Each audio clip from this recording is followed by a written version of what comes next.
Of 60 minutes, after which the mover shall be called upon to reply. As many 60 minutes, 1 hour. As many as of that opinion say aye. Aye. As many as of the contrary opinion say nay. So the ayes have it. 3 minutes to contribute, and we're going to take 1 hour to make our contributions to this motion. The Honorable Senator Maanzo.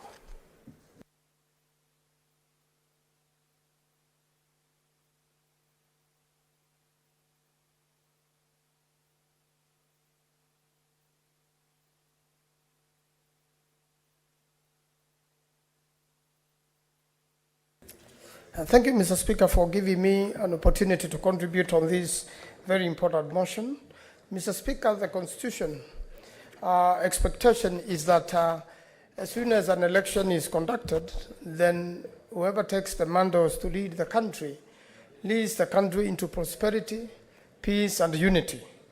It anticipates a situation whereby, Mr. Speaker, we work as a nation together for the success of the people of Kenya who own the sovereignty of Kenya. At all material times, the people who elect us are sovereign, and the new constitution anticipates the elected leaders as servants of the people.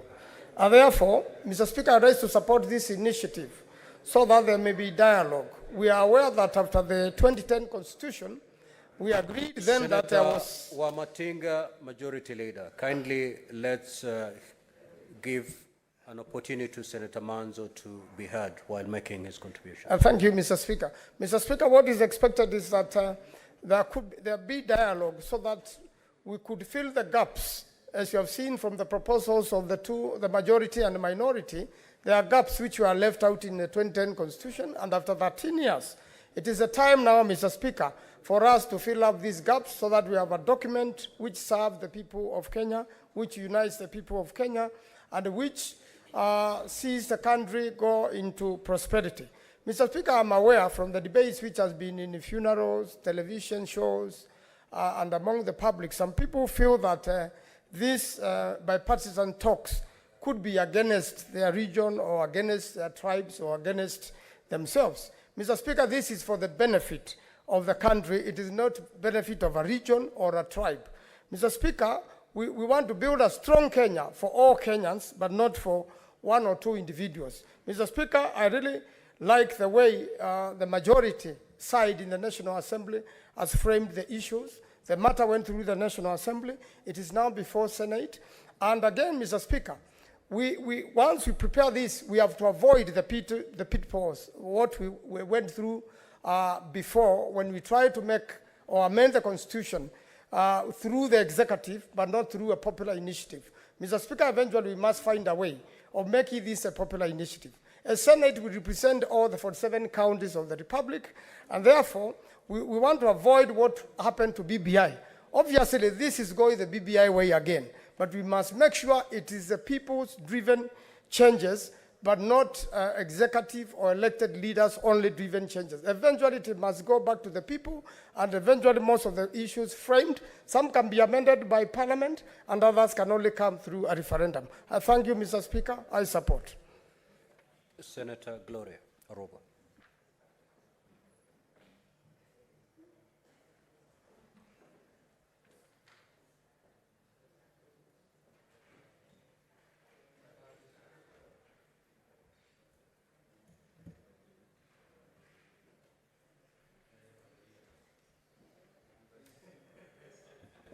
Oh, thanks.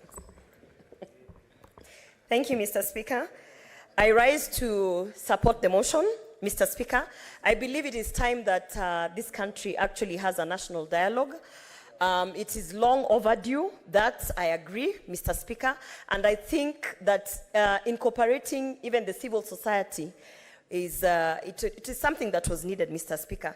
However, Mr. Speaker, I have noted that it is written that the National Dialogue Committee will be there to facilitate dialogue, to build consensus, and to recommend appropriate constitutional, legal, and policy reforms, Mr. Speaker. When you look at the job description that this committee has been given, it is squarely the exact same job description that we have for the National Cohesion and Integration Commission, Mr. Speaker.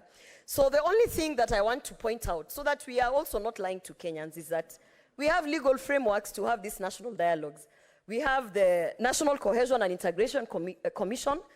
In this House of the Senate, we have a committee on national cohesion and equal opportunity.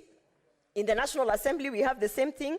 So I think also, as much as I am supporting this motion, I have to say that we are being unfair to the president, because the president has set out to put out austerity measures to ensure that we are not spending money that should not be spent, and yet we are here creating yet another entity, and we could have used the National Cohesion Commission. We could have used our joint committee between the National Assembly and the Senate to actually have the framework and discussion. And both those platforms are equally opportunities that we could have, made effective. So, Mr. Speaker, I have to say that as legislators, as much as I support this motion, we are being unfair to the taxpayers, because I'm sure this committee is going to draw some sort of allowance. I'm sure we are going to incur expenses on the same.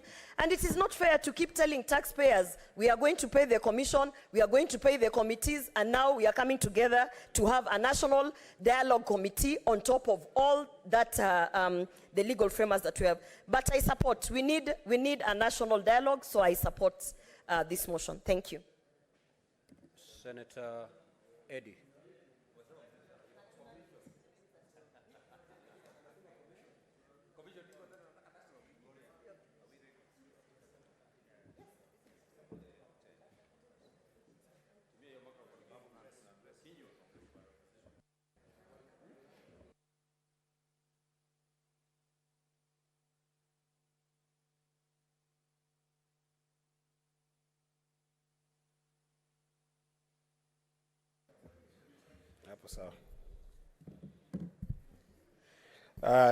I thank you, Mr. Speaker.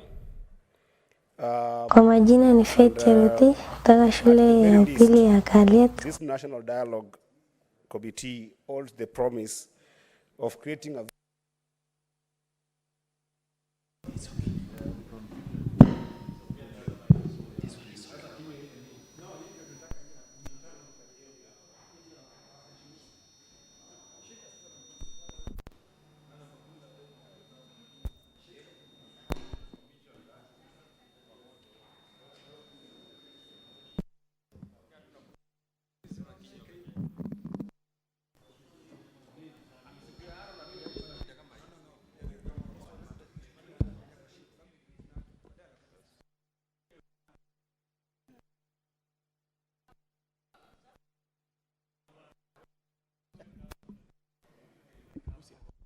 management of Kenya.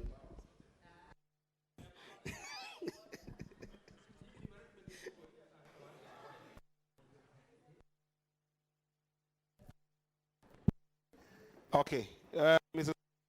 I hope that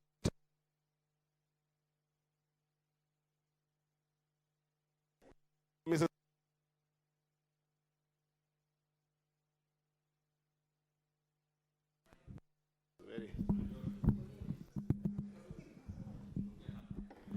I hope, okay, this is better, Mr. Speaker. Mr. Speaker,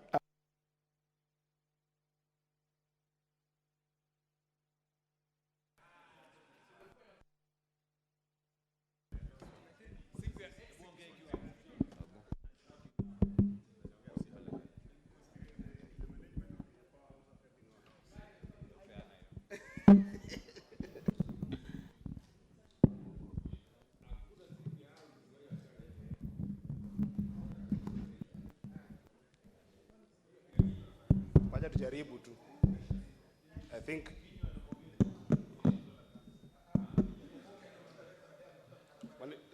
Mr. Speaker, it seems like Senator Ichungwah, Senator Just Joyce. proceed to make your contribution. Your 3 minutes are almost up. Proceed. Okay, Mr. Speaker, I'll start now and say that I was saying that at the very least, this particular National Dialogue Committee, Mr. Speaker, gives this country a promise of creating a very significant momentum in the aim of inclusively and transforming the socio-political and economic